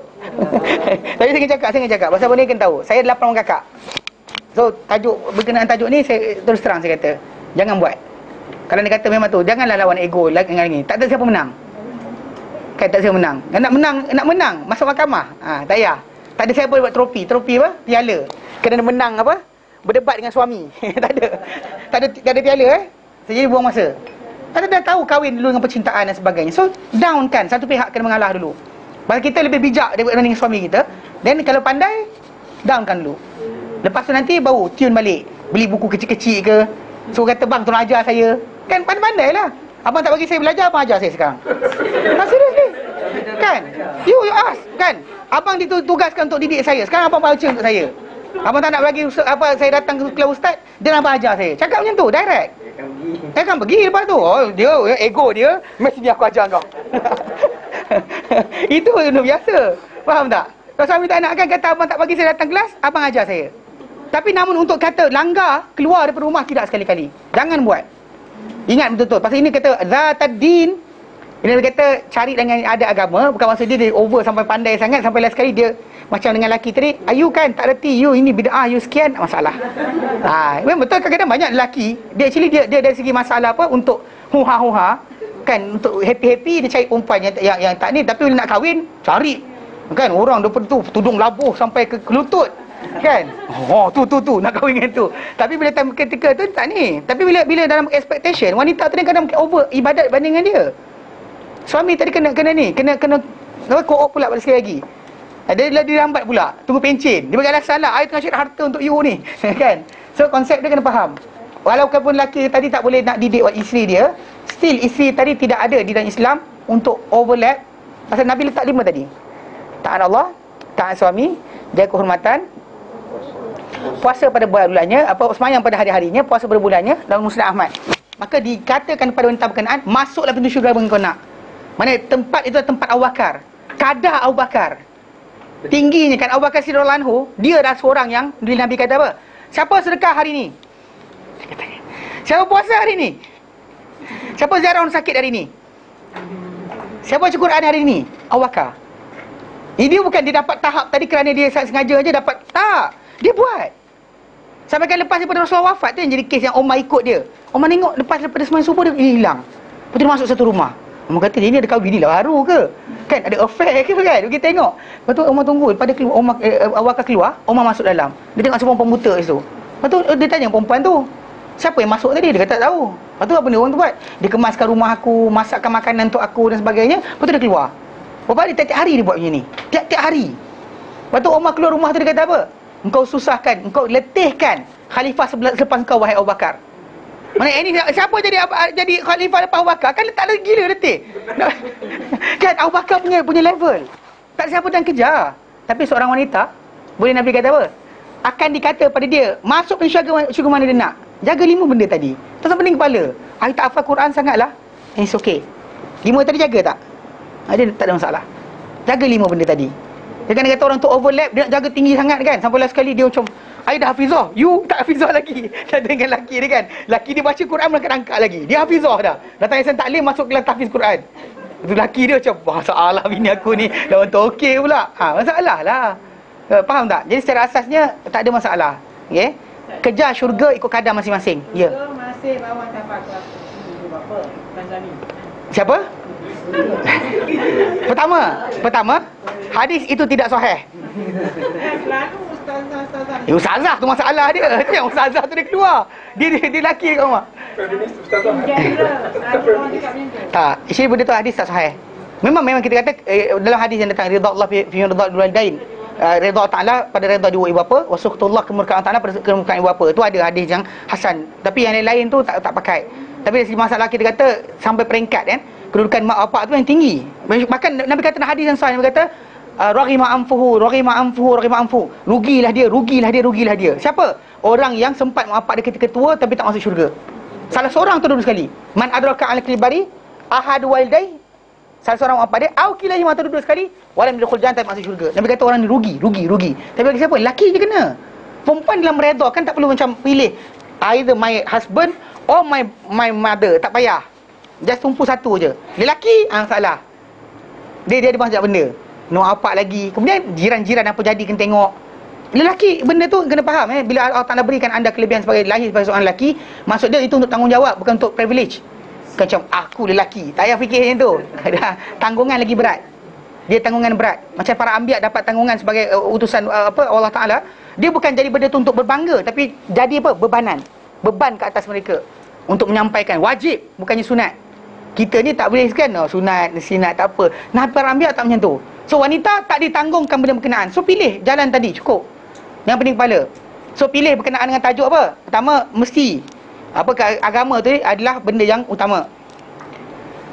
Wa yuj'alu dhalika asasul ikhtiyar la ghairuhu. Dan dijadikan itu agama itu sebagai asas pemilihan. Nak pilih apa isteri dan sebagainya, dijadikan sebagai asas pemilihan, bukan yang lain. Bukan yang lain. Wa yusannu aidha, disunatkan juga. Saya telah macam pilih nak je kahwin artis. Kan? Dia kahwin bulan hari. Salah kan? Kadang-kadang kahwin artis. Bukannya ni pun dalam televisyen ni lah seronok. Tengok Ayu je kan. Aku tak tahu lepas tu mencarut. Tak serius. Tak, benda tu sebab expectation. Banyak orang salah faham expectation perkahwinan. Ni Ustaz Yunus cerita dengan saya.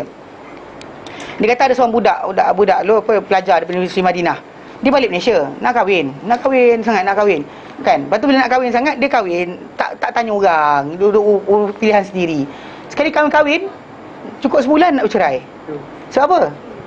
Dia kata ketika mula sebelum kahwin, perempuan lelaki. Dia nak kahwin sangat, tapi pilih tadilah, kita kata terlampau gopoh. Tak tahulah kenapa dia macam aku nak kahwin juga, dia kata kan.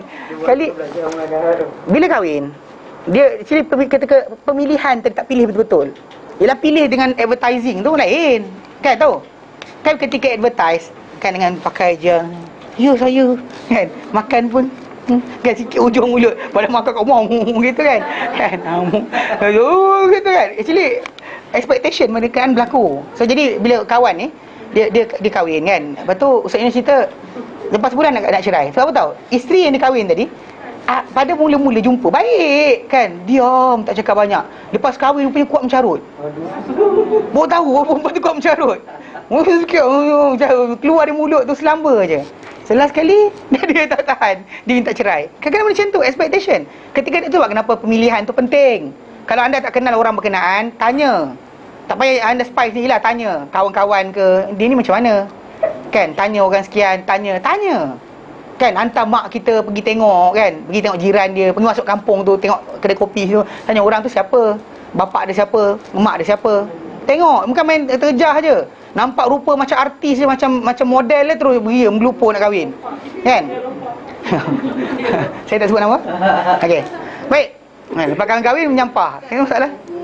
Ada kriteria saya dengar sekufu. Ya, sekufu tu kan tajuk dia tadi. Sekufu ni bukan masalah. Setara. Sama taraf. Pasal benda tu kita bincangkan hari tu, kita kata apa? Para ulama bahaskan benda ni sebab apa tahu? Bimbang kalau dia kata salah seorang terlampau tinggi sangat, berbeza daripada satu lagi, akan terkeluar daripada mulut yang salah seorang tu benda-benda yang akan menyakitkan teruk sangat. Itu sebab kenapa kedudukan mereka kalau boleh jangan terlampau jauh. Contoh macam perempuan tu dah PhD, lelaki tu kan SPM je, siap. Dia actually kena jaga. Pasal dia kata kalau lelaki tu tidak, lelaki tu punya dia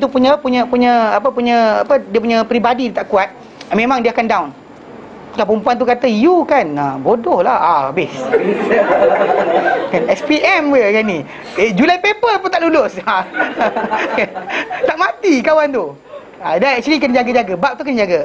Tu yang masalah tu, pasal para ulama bahaskan sekufu tadi bukan masalah setakat kedudukan. Pasal dia bimbang kalau seorang tu tinggi sangat, perempuan tinggi atau lelaki tinggi, dia akan keluar kata-kata yang pelik, kata-kata yang gaduh. Alah, tak tunggu ni pun, sama-sama belajar pun gaduh-gaduh, keluar macam-macam.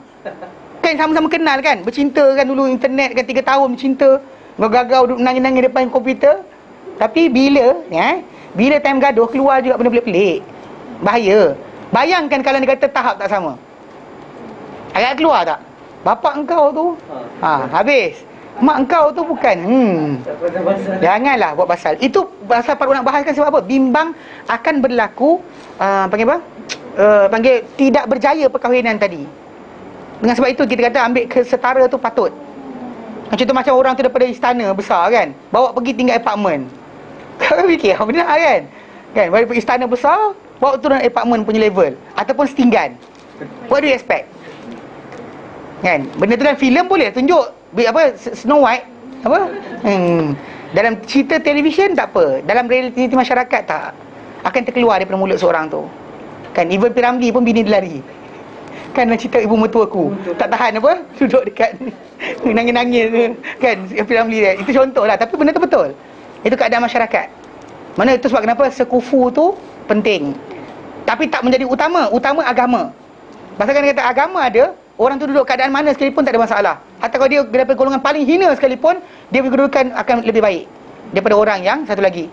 Faham? Kalau kita dah satu daripada keluarga bangsawan tapi perangai tak senonoh, banding dengan orang yang daripada miskin tapi perangai dia baik dan juga tahu agama, dia akan lebih baik yang ada agama tadi. Pasal dia akan tahu adab dan akhlak. Mana Allah Ta'ala, manusia yang disayang Allah Ta'ala ni dia lain. Faham? Jadi dia akan jaga kat situ. Wa yusannu aidha, dan disunatkan juga ikhtiyaruz zaujatil walud, memilih isteri yang walud, banyak anak. Bukan maksud dia banyak anak siap-siap ready made. Dah datang berapa anak? 5 orang. Biasa kahwin dengan awak. Bukan. Maksud dia tengok adik-beradik dia, tengok mak bapak dia banyak anak ramai mana. Tapi kena ingat rezeki tentang anak dia Allah Ta'ala. Okey? Jadi macam achievement untuk kahwin-kahwin dapat anak ke tidak, itu pun Allah Ta'ala. Banyak ada kelakar juga kawan-kawan. Saya dengar ada budak-budak kawan-kawan saya jadi bomoh. Dia jadi cerita ini. Dia sembang seorang kawan. Kawan ni anak tak dapat lagi. So jadi sembang lah, dia kata, mu tak jampi air ke? Yelah sama-sama belajar. Kawan tu kata, aku tak buat. Kamu tak percaya? Kata kawan dia kata, aku tak percaya. Oh, mana mu tak percaya? Dia kata jampi-jampi air. Kan ada dia buat, dia kata. Lepas tu kawan saya yang jawab, dia kata apa? Dia kata Imam Bukhari lebih baik daripada aku. Dia kata tak ada anak pun, dia kahwin tapi tak ada anak. Imam Bukhari kena lupa nak sembahyang hajat. Kena ingat betul-betul ni, kena faham betul-betul. Jangan sampai nanti kita silap. Kita ingatkan bahawa benda berkenaan bila kita baik, bagus, semua benda nak dapat. Bukan macam tu. Imam Bukhari hafal hadis dan dia adalah orang yang kita kata mulia, kita kata menjaga sunnah Rasulullah SAW. Tapi bila Allah Ta'ala kurangkan satu benda, itu tak mengurangkan kedudukan si Allah Ta'ala. Di sini ada benda, ada video. Nanti lain kali saya tunjuk. Ada tengok video budak kecil buta hafal Quran? Ada perbualan, ada tengok kan? Di sini budak tu di sini budak tu dia kata apa? Dia pergi belajar hafal Quran. Tunjuk juga kan? Apa tak nama dia? Ustaz, maaf pronunciation Klaus. Bukan Klaus. Ni siapa ni? Perkataan English Klaus, bukan Klaus. Ni siapa ni? Oh ya ke? Siapa ni? Siapa ni? Saya sebut Klaus je. Siapa mesej saya? Ya. Okey. Kejap. Aku macam-macam benda orang ni kan. Salah juga. Kejap. Apa nama dia?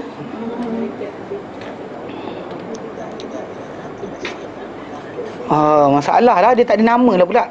Dalam YouTube ada tak nama dia?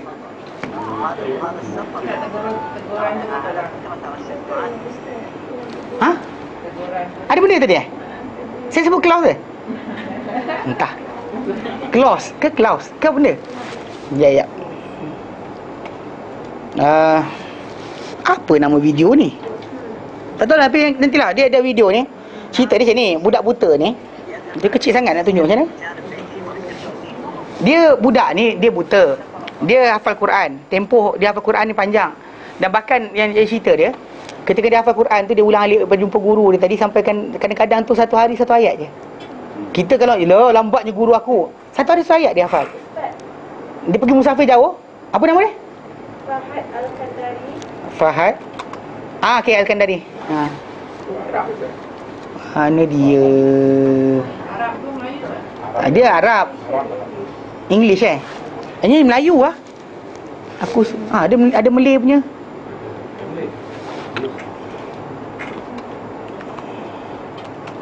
Tak tahu kalau ada.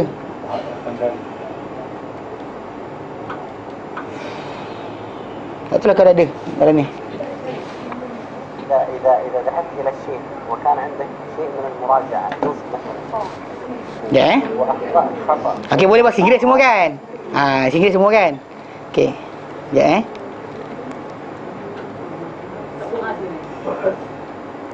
إذا ذهبت إلى الشيء وكان عندك شيء من المراجعة جزء مثلا وأخطأت خطأ وهذا السفر يعني على فكرة ترى الشيخ معاذ يسافر إلى الشيخ يذهب معه وليس الشيخ هو بجانب بيته ولا الشيخ يأتيه هو يسافر يعني سفرا طويلا حتى يحفظ. كنت أذهب إلى الشيخ ومطر نصف القرآن الأول كم يوم؟ كم يوم؟ 3 أيام في الأسبوع. 3 أيام فقط. كنت أتحايل عليه كان أول يوم يومين فقط.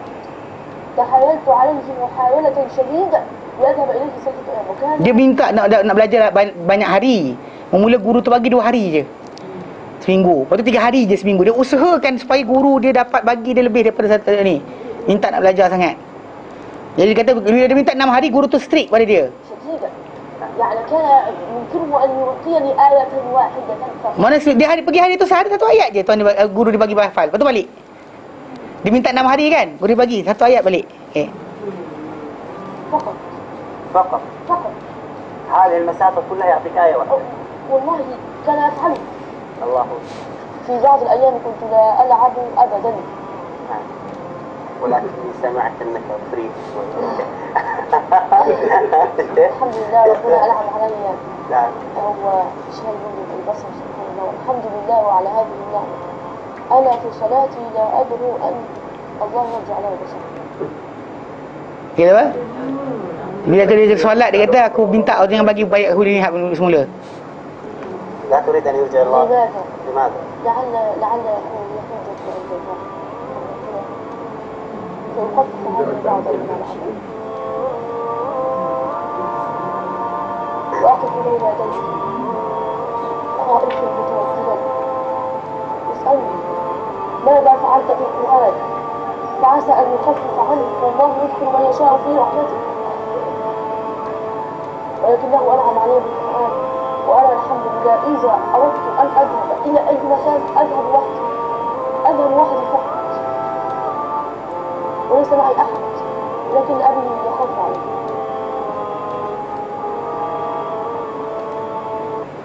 Dia kata kalau sekiranya apa, dia tak dapat Al-Quran, dapat mata sikit pun dia boleh depan Allah Ta'ala nanti dia akan kata, ya Allah, aku tak ada mata, kau ampunkanlah dosa aku. Jadi kadang manusia ni bila kita kata bila tadi kan, bila kata kahwin, dapatkan isteri yang banyak anak, kau tak dapat anak, relax lah. Faham tak? Jangan cakap alamak tak dapat anak dan sebagainya kan. Pergi numpuk orang ni bomoh sekian. Kenapa? Tak, lelaki atau perempuan tu masalah dia, budak ni lelaki. Memang jadi bila soalan tu berpanjangan, ini pengacara tanya, pernah tak kau rasa marah dengan keadaan kau? Dia kata aku tak tipu, dia pernah aku marah, dia kata. Aku pernah kecil-kecil aku rasa marah, kenapa aku lahir macam ni, dia kata. Tapi lepas lama dia kata hafal Quran dan sebagainya, aku dapati benda tak ada masalah. Tu benda kita kata kadang-kadang Allah Ta'ala berikan satu benda kekurangan, bukan maksud dia benci. Dan bila dia berkelebihan bukan maksud dia sayang. Kita tahu. Jadi secara asas macam tadi kan dia kata hendaklah kahwin dengan wanita yang walud, usaha buat cari orang yang daripada nasab keturunan yang ada ramai anak, tetapi nak beranak ke tidak rezeki Allah Ta'ala. Okey. Kenapa? Li hadis Anas radhiyallahu anhu, dan hadis Anas bin Malik radhiyallahu anhu daripada Nabi SAW, annahu qala, bahawa dia berkata, bahawa baginda bersabda, tazawwajul wadud al-walud, kahwinilah wanita-wanita penyayang yang banyak lahirkan anak. Wadud ni maksudnya boleh kenal macam mana, dia sayang budak tak? Ni kau nak budak, pergilah sana, jangan dekat aku jangan jadikan isteri. Tu masalah. Nanti dapat anak tonton-tontonnya aje. Jadi maksud dia cari yang dia ada perasaan penyayang. Mereka jadi walud, banyak lahirkan anak, tengok daripada keluarga dia. Fa inni, kan sungguhnya aku mukasyirum bikum al-umam yaumal qiyamati, kerana aku akan jadi banyak melebihi dengan sebab kamu seluruh umat pada hari kiamat nanti. Mana aku akan ramai dengan sebab kamu pada hari kiamat nanti mengatasi semua umat yang lain. Dan dia dapat disunatkan juga pemilihan perkahwinan tadi untuk milih seorang wanita yang dara. Kerana hadis Jabir bin Abdullah radhiyallahu anhu, bahawa Nabi SAW bersabda kepada beliau, Nabi kata fahalla bikra, kenapa tak kahwin dengan orang anak dara, tulang ibuha wa tulang ibuk, yang kau boleh gurau dengan dia gurau dengan kau. Pasal dia kata bahawa dalam kahwin dia akan lain sikit, macam dia tidak, orang kata dia imajinasi dia tak jauh. Okey, Jabir bin Abdullah. Ya. Dia kahwin dengan wanita yang bukannya anak dara. Jadi Nabi kata yang tu. Tapi illa idza kana hunaka maslahatun tarajjaha nikahus sayyib, melainkan di sana jika terdapat satu maslahah untuk menikahi wanita yang janda. Okey, yang maksud dia contoh macam mungkin nak tolong dia tanggung keluarga dia ke dan sebagainya, daripada kita bagi duit nanti difitnah dan sebagainya, maka perkahwinan tu lebih baik. Okey, fa yuqaddimuha 'alal bikr, maka didahulukan wanita yang janda tadi ke atas anak dara. Wa yukhtarul jamilah, dan dipilih wanita yang ada rupa. Okey, ada rupa, maksud dia cantiklah. Li'annaha askan li nafsihi, kerana ia akan lebih menenangkan jiwa berkenaan. Wa aghaddu li basarihi, dan lebih menundukkan pandangan mata dia. Wa da'ali mawaddatihi, dan lebih menyeru, membawa untuk dia sayang pada isteri berkenaan. Namun begitu, macam kita kata tadi, kadang-kadang expectation berkenaan tak terjadi. Kan lepas-lepas tu mana akhlak yang baik juga yang boleh mengatasi segala-galanya. Untuk kadang-kadang pergi rumah kahwin, saya biasa dengar orang perempuan suka mulut dia. Tak adalah handsome sangat. Cantik lagi adik aku. Macam-macam keluar. Essentially that's the wording yang kita tak perlu fikirkan. Pasal orang tu kadang Allah Ta'ala nak campak kasih sayang tadi kepada orang berkenaan, biarpun yang muka pelaki tu macam penyangak, yang perempuan tu macam apa, macam superstar dan sebagainya, ataupun terbalik, perempuan tu tak cantik, lelaki tu handsome, benda tu adalah masalah kasih sayang Allah Ta'ala campakkan.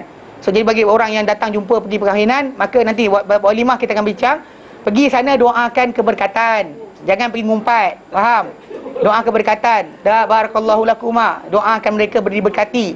Bukannya kita datang, tak cantik, tak best, sekian. Itu kan kerja dia, faham? Bukan kerja Islam kita buat macam tu. Okey? Jelas? Jadi insya-Allah kita akan masuk nanti berkenaan khitbah. Khitbah itu peminangan. Nak minang nanti macam mana, ada adab dia. Siapa yang boleh dipinang, siapa tak boleh dipinang. Wanita-wanita mana yang haram kita pinang pun ada juga. Haram, lafazkan pun tak boleh, tak dibenarkan. Jadi kita akan bincang insya-Allah nanti. Ada soalan? Balik rumah buka sendirilah video tadi. Saya ada orang hantar saya bahasa Melayu. Tadi kata apa ni, kalau dia tinggalkan, dia pukul, dia cedera tu semua tu, tapi dia tak bayar RM1 tu, jatuh tak? Selagi dia tak bayar tak jatuh. Selagi tak report tak jatuh. Itu masalah dia. Laporan yang dibuat dia kena laporkan dan buat pengaduan. Kalau dilaporkan tak buat pengaduan tadi kepada mahkamah dan sebagainya, maka tak berjalan. Pasal syarat tadi pengaduan kepada hakim berjalan, baru jatuh talak tu. Talik dengan khulung atau fasah tu akan berlaku. Tapi ada yang dah buat pengaduan apa semua, tapi jabatan langsung tak terima dia punya. Okey, yang itu cara dia appoint lawyer. Pasal saya tak tahu kenapa, tapi di Malaysia ni sekarang ni Jabatan Agama Islam lembab bab ni. Sorry to say, memang masalah tu timbul. Tapi kalau appoint lawyer memang cepat. 2 minggu boleh selesai.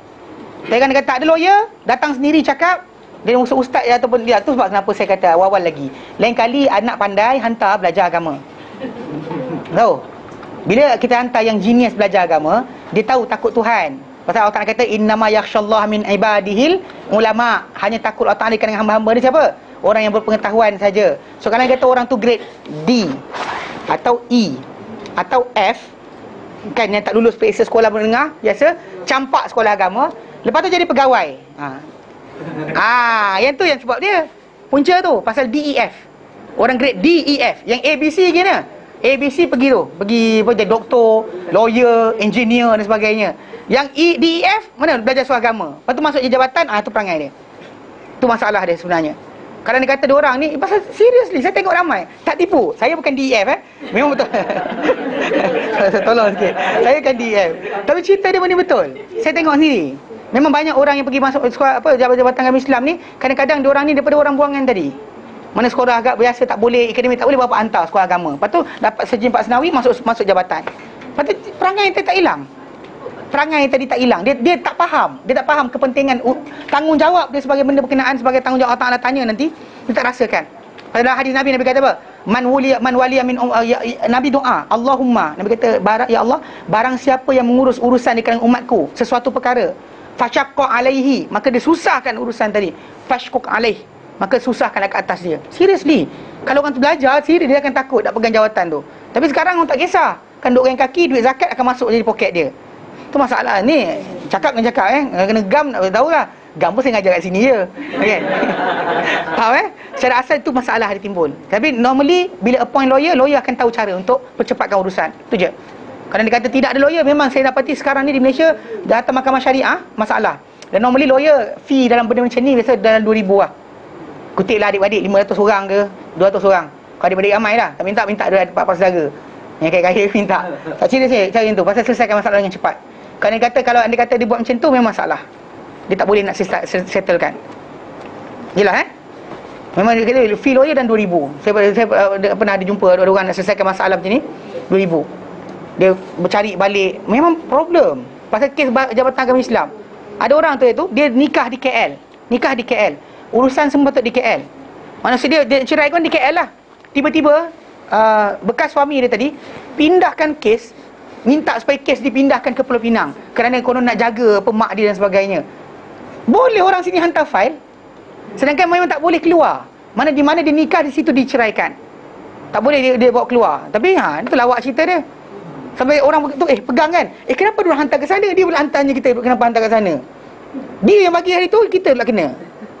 Tu pelik yang berlaku. Jadi banyak benda macam ni. Tapi punca dia, lain kali kalau anak pandai, hantar belajar agama, supaya dia jadi mentadbir agama dengan kebijaksanaan, bukannya dengan kebangangan. Okey.